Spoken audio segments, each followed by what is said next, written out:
ఫోటోలు వస్తున్నాయి. బాల్తాల్లో దిగిపోయినాం మనము.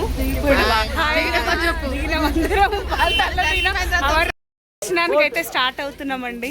ఇవాళ మనం మహాదేవుని దర్శనం చేసుకొని మీకు అన్ని అప్డేట్స్ ఇస్తాం. అయితే మేము గుర్రాల మీద వెళ్ళాలనుకుంటున్నాం. చూడు, దర్శనానికి అయితే వెళ్తున్నామండి. ఇప్పుడు టైం వచ్చేసి 2:27. ఈ టైంలో బయలుదేరినాము. ఇంకా గుర్రాలు ఎక్కలేదు. గుర్రాల మీద అయితే కూర్చున్నాం.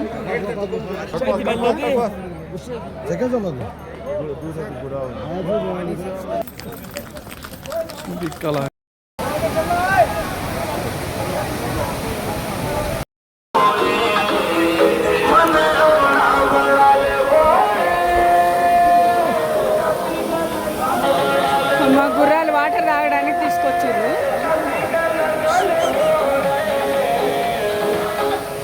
వాటర్ ఫాల్ సూపర్ ఉంది.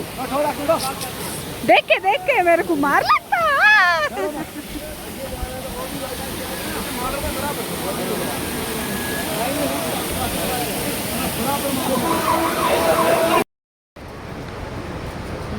ఆహా, ఈ పర్వతాల మధ్యలో నుండి పోతుంటే అందంగా మీద కూర్చుంటే భయం వేస్తుంది.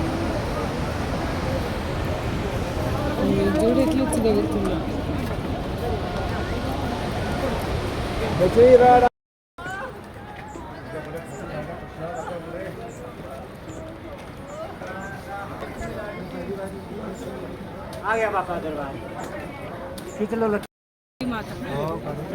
అమ్మ ఇక్కడ కాళీమాత ఉంది చూడండి. తాగుదామని ఆరెంజ్ జ్యూస్ తీసుకుంటున్నాము. అందరు ఫ్రీ ఆఫ్ కాస్ట్. ఏమైనా కూడా ఉండే గుహ అదే, కాకపోతే ఇవాళ జూలై 10th. కానీ ఇప్పటికే శివయ్య అంతర్ధానం అయిండు.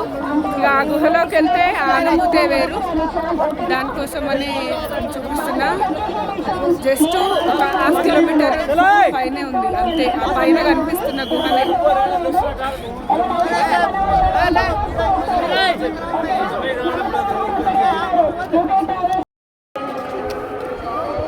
నదికి దగ్గర వచ్చేసినాం మనము. కింద మొత్తం దిగినాం కొండ. ఇదో ఇక్కడ మంచు అదే గారికి వాటర్ అయ్యి అట్లా వస్తుంది. ఎంత కూల్గా వస్తుందంటే గాలి ఐస్ కరిగి వాటర్ వస్తుంది కదా, దానివల్ల బాగా కూల్గా వస్తుంది. వెదర్ అట్లా కూల్ తెలుస్తుంది. ఐస్లో ఉన్నట్టు, బర్ఫ్లో ఉన్నట్టు అట్లా